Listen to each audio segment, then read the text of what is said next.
A masked killer starts killing people at random in a Hollywood apartment complex with a past. Also, Tobe Hooper and Angela Bettis. Sound cool? Because I'm here to talk about Toolbox murders from 2004. So this is one of those early 2000s American horror films that I typically try and avoid.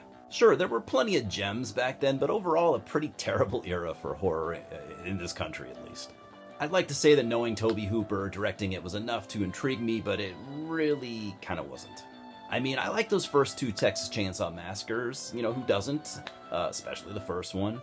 I like The Poltergeist, who doesn't? Again, I think it's a great movie, liked it since I was a little kid.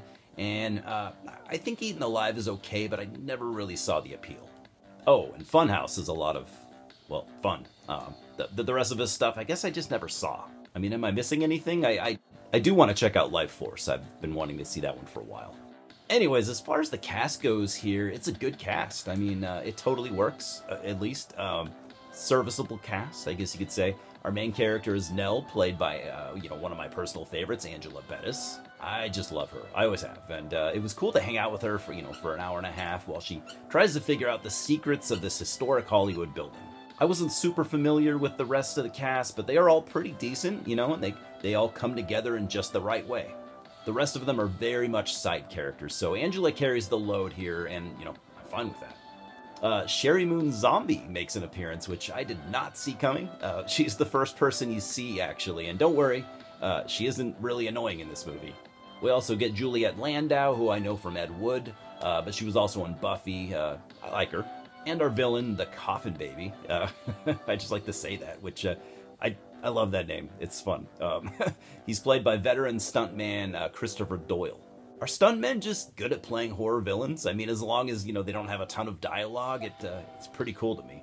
And I gotta say, the Coffin Baby really reminds me of the villain from Popcorn. In fact, totally, this entire movie kind of reminds me of Popcorn in a weird way. Maybe not as good, but still kind of a fun time. Oh yeah, and I should probably mention that this is a remake of the 1978 film of almost the same name. It's called The Toolbox Murders, and I didn't even know it existed. From what I've gathered, it's a very kind of run-of-the-mill, slasher, albeit super sleazy. So Nell and her husband, Stephen, played by Brent Rome, have just moved into the Lussman Arms apartment complex. And it's going badly right from the start. I have been there. Things are broken, the shower doesn't work, it sucks for them, but they put all their money into this move. Steven is a likable dude and a good side character, but he's a medical intern and he has to work all the time, so he isn't really around for, a good portion of this movie. And as more renovations are being done in the building, Nell begins to unravel a mystery and the origins of, the mysterious building. I mean, again, I think this is a really fun movie. It's way better than probably anyone expected. It's not super clever, but gives a little bit of those, whodunit vibes, and again, it's fun. I feel like the villain is a bit of a nod to Italian giallo films too. It's not a scary watch, but has a few fun kills and a little bit of decent gore. And it looked to be all, and I'm not an expert, or at least mostly practical effects. Which of course is always good, but considering this came out in 2004, this has helped the film age quite well. And all the unique characters were appreciated as well, instead of a cast of just a bunch of non-personalities. The occult stuff and backstory, it's hard to take remotely serious, but I don't think we were ever really supposed to. There is a cash grab sequel with a different director and almost completely different cast. It's supposedly terrible, but I kind of want to watch it. I guess I'm just curious.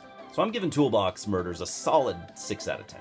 Probably slightly high, maybe a 5.5. I'm just going to stick with a 6. But it was a surprisingly fun ride. Hell, I'd even watch it again.